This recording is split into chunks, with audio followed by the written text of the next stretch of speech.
Greetings, I'm Dustin and I have a new subscriber.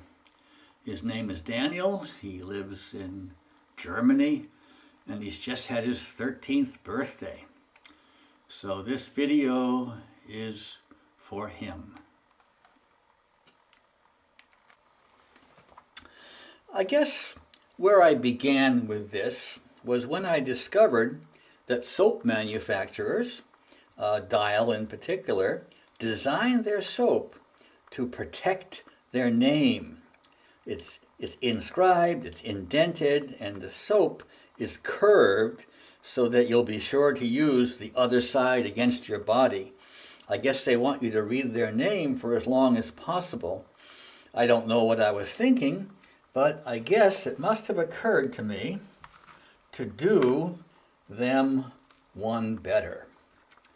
So what I've been doing for some years now, and Daniel, this is your first lesson in the life of an artist. An artist must be immune to embarrassment. As I stuff the soap name with chitterings, wet, soaked, water-soaked chitterings of motel soap, little motel soaps, which you can get for free. And then, to begin, I take one whole motel soap, and press it.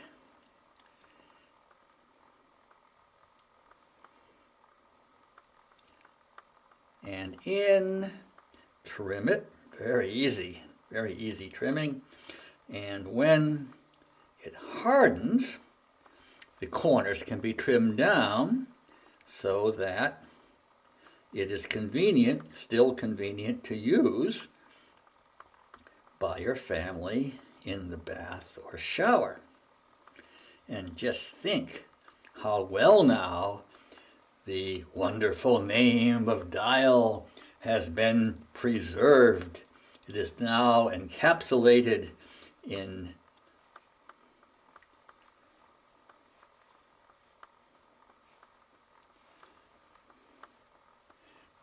when this hardens, which takes a few hours, then it can be trimmed.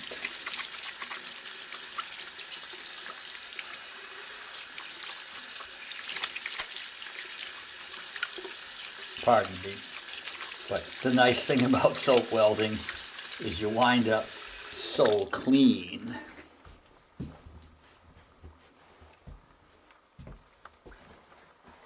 And you, Daniel, will probably do your trimming with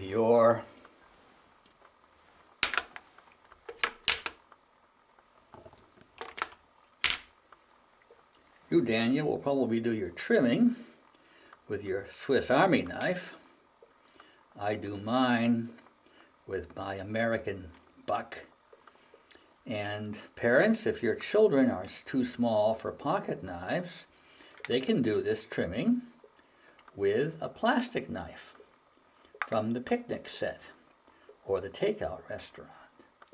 The idea is to trim it just enough so that it is convenient for use. But somehow the idea is the preservation of the wonderful name on the soap.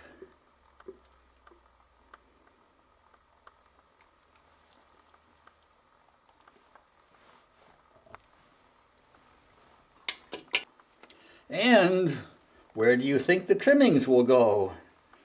That's where they come from, and that's where they go to. Once in a while, an entire bar of used motel soap has to be sacrificed to the wet working soap container. Just a little water, and now it's ready for next time. And here are the results. Here's the beginning, and here it is trimmed, and here is the first finish. That is to say, the bar of soap has been entirely used up.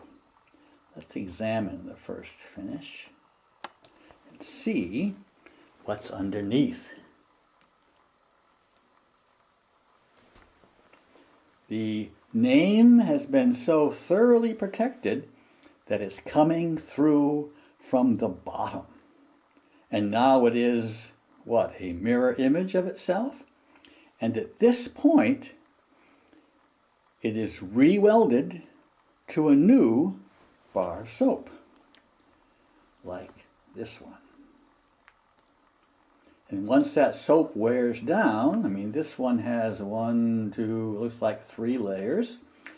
Once the soap wears down, here's your second layer, and you'll see it also has gone all the way through the bottom, and yet the name dial on the top of the soap is protected.